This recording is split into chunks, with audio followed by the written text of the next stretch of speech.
LTX Studio. Oof, amazing. I've just got early access, quite late on early access to the beta version. Been playing around with it, love it. There are a whole bunch of things it does not do, but I love where it's going and where I hope it's going to go. So let me give you the short version and then cut to the long version. You can look at the chapters below to kind of skip straight to it. Short version of all this. Brilliant for shot management. It's brilliant for keeping track of all of the shots that you really do need to keep track of. It's brilliant for scene-wide settings and project-wide settings, something I've been craving. And it's really, really good at that. It's great for casting. It's brilliant for allowing you to then kind of just drop those characters in. I love the generative tools that will allow you to erase bits that you don't need in your starting shot and to add other bits that you need. That will help you tidy up the shot. I use that a lot in my London stuff to get rid of buses and add buses. There were two big bends in the shot, you know, you only need one, that kind of thing. Brilliant for that. What it's not great at, my two big gripes, and I don't think these are bugs that they're going to fix, this is just fundamental features that it needs to be in there. One of them is, well, every shot is slow motion. Come on, we need to speed things up. Secondly, breaking the fourth wall. It drives me out of my mind. This should be a given that if this is a serious filmmaking tool, that your actors, your characters don't look down the barrel of the lens. They should be looking away from camera because that's film and television. Unless you uncheck the checkbox that says break the fourth wall and you allow your characters to boom straight down the barrel of the lens. Okay, now for the long version. Here's my review. LTX Studio, I finally got access to the beta version. Oh, I'm so excited. It actually is legitimately better than I expected it to be. Now, the thing is only in beta. It's not even released yet, so it's full of bugs. So this review, I'm not going to talk about all the things that are wrong with it in terms of the little bugs. That's not... By the time it becomes open for general release, they'll probably all be fixed, so that's irrelevant. What I'm going to talk about is the kind of the general impression of where this is going and where I think it's going to be useful, and some general areas that where it's not quite there yet. You'll see. I'm not going to slay these guys. They're doing an amazing job. I'm really impressed with this. But here's my review. You need to understand before I get into this review that I'm coming at this from the perspective of a narrative filmmaker. Let me just pause here and say there's something important to make clear. The difference between a narrative video and a narration video. When I talk about narrative filmmaking, I'm talking about a narrative like a story. Narration filmmaking or narration video, that's where you have a narrator who you're watching something on the screen and a narrator is telling you what you're seeing. But the important part is who is doing the speaking. With narrative filmmaking, almost always you have characters who are doing the speaking. With narration filmmaking, somebody is narrating and you are just watching somebody. This is very, very important because most AI video at the moment is narration based, because lip movement is really challenging. That's why lip sync is so important, because it'll be one of the massive things that will allow us to move from narration-based stories and narration-based video into narrative filmmaking, where the characters can speak for themselves. Got a screenplay here. This actual screenplay, 128 pages, it took me 10 years to write this screenplay. I wrote this not because I want a career as a screenwriter, but because this story was in my head and it wouldn't go away, and I just had to get it out onto paper. By the time you write Fade Out, anybody watching who's an actual screenwriter who's finished an actual screenplay will know that is like climbing Mount Everest, to finally summit, to finally write the words Fade Out and legitimately say, I've finished the thing. Oh, amazing feeling. But here's the problem. Then you then have the next Mount Everest to climb, which is getting the thing made. And in Hollywood, this movie, I love it. I laughed and I cried while I wrote it. I really did. Lots over the course of 10 years. I mean, I had a job as well, you know, so on the side. But my point is, I stuck with this because I love this story. I love this story. And I didn't write it because... I wrote it because I want to see this movie. That's probably never going to see the light of day because Hollywood thinks that it's going to cost this much to make and the audience profitability will be like this, so they'll lose money. That's the assessment of Hollywood, and that's fine. Maybe they're right, maybe they're wrong, but producers aren't going to take a chance on a romantic comedy type script that is a bit of a genre buster as well. They get nervous if it doesn't fit a convenient genre. And this kind of crosses genres. I love this movie. I love this movie. It's the movie I'd most want to watch. So AI video, that's my hope. You know, that's why I'm into this. That's where I'm going with this. I want to turn this into a watchable movie. So I'm looking at LTX Studio as the first step in what I hope will be a range of software products that will do what I need to do to democratize big budget filmmaking. So this is my review of LTX Studio. So far the thing is brilliant. Let me show you how it's working. So I've got the thing up on screen. It's great for ideation all the way through to a kind of a draft version of something. It will create great videos that people will use for social media, and what I'm looking for is something beyond that. So my standards are quite exacting. What I'm looking for is very, very precise, but this is doing some amazing things. So let me tell you about it. So the first thing I tried was pasting a really long synopsis of my movie into the opening section where you begin your project with a synopsis. Now they probably only need about 300 words or something. I thought, let's push it. Let's see what it comes up with. Well, I've realized that it's a great tool, but what it does is it's really just laying the groundwork for the guesses behind who the characters are going to be. So in actual fact, you could get away with a much shorter synopsis that outlines characters, character descriptions, because it doesn't seem to have done much more with this synopsis other than a guess. So here's my movie. First little gripe, I can't change the name of the movie. My movie is called Telepathy Sucks. LTX Studio has guessed that it's going to be called The Gift and the Curse. Okay, I'd like to change it, please, but they haven't got there yet. Here's the first thing that LTX Studio does really, really well. Shot management. When you go into Midjourney, it has very, very weak file management, and most other AI image generative tools, either video or stills, they're not great. They're great at persuading you to create lots of content. But if you legitimately are creating lots and lots of content, you need a way of keeping track of it all. And Midjourney has a couple of useful features for doing that. But when it comes to video and keeping track of all that, LTX Studio, this is really one area where they immediately shine because they're trying to make it really easy to do that. And the other area, and this is something wonderful, project-wide settings and scene-wide settings. It's just so much easier to work with the tool once you kind of say, look, well, here we go. So for example, project settings, cinematic inspiration for the movie. I mean, I'm not going to change this because enigmatic, colorful, ethereal, intricate. Let's add romantic. Oh, and look, it changes some of the nature of the characters already. Let's write romantic comedy and take out ethereal and take out intricate, because enigmatic, let's take out enigmatic. So colorful romantic comedy with a visual aesthetic. It's bringing back the same characters. Well, what was the point in changing that? All right, well, fair enough. Visual aesthetic, you've got loads to choose from, which is really, really helpful. This will be a fun tool. Don't get me wrong, this will be a really fun tool to create some fun little videos with. But in terms of narratives, where you have created a story ahead of time and you're bringing that story to the table, it's that breakdown, that's where I'm interested. So visual aesthetics, thematic, aspect ratio, that's fun, that's great. So we've got options to kind of do the casting. I love this. I love casting characters at the start. Here's my issue.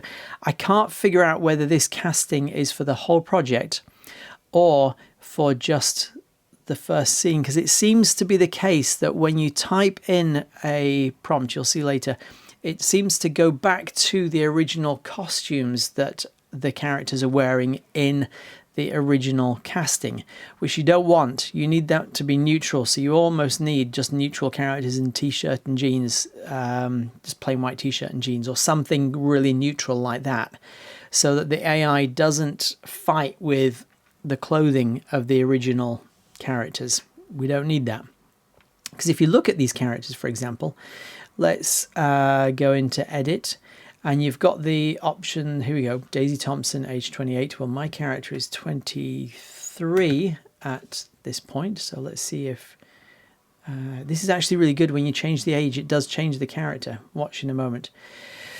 Female, Caucasian, green eyes, auburn, shoulder length. Well, I have a blonde version and a brunette version in my character, so I'm going to create two characters, the blonde version and the brunette version. So we will have female, Caucasian, blue eyes, long blonde hair, happy hippie chick, boho beach babe. This is actually how I described her in my screenplay. Happy hippie boho beach babe, sunflower. What have I written? Okay. California beach bum, happy hippie chick, boho babe with flowers in her hair. This is how the character is originally introduced. So let me write that in. Let's see what happens. Happy hippie chick, boho babe with flowers in her hair. Blonde hair with soft waves. Now the voice, this is quite handy. The whole thing is set up to be a to create the kind of narrative videos that you've seen. Lots of AI stuff, because lip sync is an extra step. This tool seems to be set up to allow you to create the kind of quality and standard of AI videos that are out there at the moment, which involves no lip sync, and so it's just narration really. So you can kind of tell that it's geared up for that, because that's the level that we're at right now. So so each character has a voice that will be used in the narration. You never see their lips move, you never see them actually use those voices, but that's the voice that's used. So let's see, we've got some great sounding ones. What did I find? Mia. She was the one that I chose yesterday. Wrinkles should merely indicate where smiles have been. She sounds about right for my character. So we will apply that.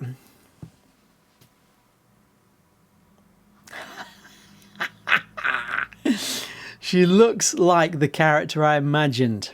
Love it. I love that at this stage there isn't the option to upload a character photo, which would be useful in the very, very early stages, because I prefer to use Midjourney for all my reference images at the moment. Until these guys get better at this, you need reference images for locations, for costumes, for props, for vehicles, for pets and robots, for creatures. You need reference images that the tool uses back. So at the moment, Midjourney is my tool of choice for creating those. You could use Leonardo or DALL-E or one of the others, but I can see what they're doing here and I applaud it, and this just needs to expand and become better and more reliable. I am going to move on from this bit to show you what happens when we start. So we click start on here. When I first typed in my whole great big long my synopsis, I thought that it was going to make the movie for me. No, it doesn't do that. It does when you put the synopsis in, it does very little besides just working out who the main characters are. So in truth, your synopsis almost doesn't need to be there, because you can do the rest yourself. So it really just gets you going so far. That's all I've noticed. So here we have a blank screen, and you need to click on add a scene. Now this is where it gets really clever, and I love this scene setting. So my actual opening scene, and again, so I have an actual script that I'm working from, and so you'll see the first opening shot here. It says what we got? Hyperlapse from London Eye to Big Ben, then Nelson's Column, with a voiceover. and then hyperlapse continuing through Piccadilly Circus. It eventually ends up in Leicester Square in a nightclub where we're introduced to our main character Daisy and her friends. And I'm going to cut back to what I've done with some of these. So rather than creating it fresh, I'll show you what I've worked on already. But just to give you an idea here, location, London, night, okay, weather, dusk. Let's see, golden hour. Let's do golden hour, London, evening. Oh, that looks really pretty. It's very clever at updating the scene, and I love the way that it helps to kind of move the project along. Let me cut back to some projects that I've already started working on to speed this up. If we go back, by the way, project settings up here allows you to, this is where you can go back and change the visual aesthetic. Let's see what happens if we change this to anime. Look at that, it's great. Let's have a look at it. That's great fun. Interestingly, the first character that it's assumed has not been. I thought that we would show Daisy looking like this in the opening scene, but she doesn't. It's another woman. But again, I'm not here to rip into what isn't working very well at this stage. I'm more interested in what is working well because I want to see where this is going. So here's one I prepared earlier. This is me attempting to create the first scene. Where it starts out with an aerial shot, a hyperlapse nighttime drone shot. So it's supposed to start out with London Eye, then Big Ben, and asking the question, if you could read anybody's minds, would it be a good thing or a bad thing? Like if you had telepathic abilities, would humanity fill you with hope or despair? So we need to see on the way, passing through London, random strangers just thinking about things. And so I hadn't worked out the visuals of how I was going to visually represent somebody thinking about things, but I've had this idea of thought bubbles. And so I thought, well, let's see what happens if we just have thought bubbles and people thinking about something. And we'd have people thinking about things that would just be quite depressing. Somebody's just hungry, somebody's thinking about something jealous, another person's thinking something quite violent. And you get this idea of, well, if you really did know what everybody was thinking, would you think humanity is brilliant and worth saving, or would you think everybody deserves what's coming to them? So I typed in a nighttime aerial drone shot, close-up of the London Eye with Big Ben in the background. Shot type, I typed in aerial shot. That was a custom one. I don't know if it understands what that means. It didn't have drone shot. I've got my distant city hum looping sound effect chosen. In reality, with sound effects, I would pull all of this out into editing software like Final Cut Pro or something else. And I would add sound effects and sound design separately. But if you're just putting together the project here, I applaud their efforts to make it a one-stop shop. So you've got options for scene sound and for sound effects. Personally, I wouldn't use them because I'd add them separately in the edit. But I would use this for pulling together shots and getting an idea of how it's all going to look.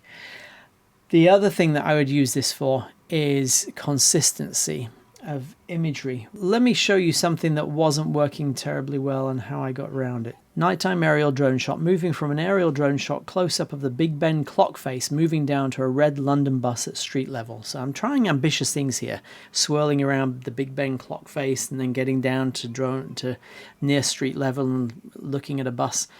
This is the kind of movement that I'm imagining. Let's see how well we manage to get this going. If I go into shot editor, there are multiple versions of this that I attempted, and this is really good because you've got all these different versions of shots. If I click over here, the refresh, this will create a new one based on this prompt. And so what we're looking at here is actually pretty good. I haven't had to play that. Almost looks like the Thames in the background, and a lot of these weren't quite accurate. But let's just take this one for example. You've got the freedom here. If we go up to frame edit and generative fill, what we can do is take out this bus that doesn't look terribly accurate, remove as a London bus, and that will take that out. Brilliant. Let's put another bus in its place. We'll type it in just here. We'll type red London bus. Red London bus. That's a better bus. That's impressive. That's really good because it looks like a London bus. It looks double decker. It looks about the same, the right size and scale. And that's really impressive. I played around with the generative fill and removing objects quite a lot, and it was really fun. I'm going to click done on that, and then let's add some camera motion. Let's add something to this. Camera motion, we've got scene, which is subject motion with only a little camera motion. Then natural, balanced mixture of subject motion and camera motion. Extreme, stronger camera motion for more dynamic scenes. Let's do that. And this is great. I want to show you this. Advanced will give you the option to change from 8, 16 or 24 frames per second. I'm choosing 24 just because it gives me more options. And 5 seconds because that gives me more options in the edit. This is ready. Let's see how it looks. Oh, goodness me, that was a bit manic. Let's try. Let's try it with. Let's try changing the scale and making the movement more natural. And this time, oh, that's beautiful. That's really lovely. So in reality, if you're not pushing the motion too much, you've got something manageable. But if you're looking for action shots, might be a bit short, might be a bit weak on that. Now I can select that shot if I wanted to, so that if I click select, come on, where is it? Oh, it's already selected. Well, that's great because when I go back to storyboard up here, what you see is that now is the shot that comes next. And this is really, really good. So you can work on your shot, change your shot, rework it until you get the shot right, and then you can have that one sitting there. So I do like the way that it's not a great editing tool, but I love the way that it's creating something to kind of give you that fluidity. It's brilliant for visualizing a movie. I love this. So one of the problems I'm having here, I wanted a shot, if we go to the end, where after all the flyovers and the zooming around London and the imagining what people were thinking, I wanted to go to introduce our main character, Daisy, and I wanted her to be with some friends. Now, I had already created some of her friends as additional characters. Her friend Freya over here, and Fizzles and Jazz and Charlotte. These were her friends on her night out. And this is the opening scene. That is her 18th birthday party. If you look at the prompt here, I've been trying breaking the fourth wall. Let's talk about that for a minute because it's driving me up the wall. And if this is a serious filmmaking tool, there needs to be a setting that you can, a little switch that you can flick that says do not break the fourth wall, so that it's a nightmare. These characters just relentlessly just keep looking down the barrel of the lens instead of looking away from it. In real movies and TV shows, actors don't look at the lens unless there's a very specific reason to, and it's very rare. Sometimes it happens, but very rare. In AI, it's all the time. It's really annoying. So let me give you an example. So I'm trying to create an over-the-shoulder shot of blonde Daisy. I tried side profile shot. I tried every kind of shot. None of them worked. They all had her just kind of looking straight at the camera. Really annoying. Over-the-shoulder shot of blonde Daisy walking, and this is great because I can reference the actual character at blonde with an at, and then you can choose your character. Oh, it's great. Walking through crowds of young, happy people of young people wearing a white floral happy hippie chick party dress. Walking behind her are Freya, Fizzles, Jazz, wearing sparkly party dresses. Leicester Square, London, night. This is what we ended up with. Well, you can see here, she's not looking at the camera. She's at least gazing away from the camera. That's great. That's all I need. I don't mind how far away she's not looking at the camera, as long as she's not looking down the barrel of the lens. So let's see what happens when we actually generate the shot into a video clip. And here's what we get. Hello, straight down the barrel of the lens, just like every other time I have tried to generate that. Driving me nuts. Really driving me nuts. The other thing that's quite aggravating is that every shot is slow motion still. Did I mention that? Still aggravating. What's brilliant, I love the way you can kind of reseed it. Try again, let's try again. And sure, we can keep on doing that. And she looks beautiful, by the way. I mean, but I don't get her friends behind her, so it's not great for, you kind of get some people behind her, but it's not great for multiple characters, even though we have multiple characters specified in the prompt. So, you know, multi-character work. So where next, and who's this for? Well, I don't know how long before this goes live, and I do love what it's doing. I think a lot of people will use it, and I think it'll be amazing. For narrative filmmakers, I want video to AI video. I want to be able to import video. I want to be able to have lip sync as a feature in this tool, and I want it to be good. And I want to have great facial stuff. All these tools that are floating around, ultimately, I'd love to have them all in one place. So I love where this is going to, but at this stage, I will probably use it for kind of pulling together and organizing content, trying to keep it consistent across the whole scene.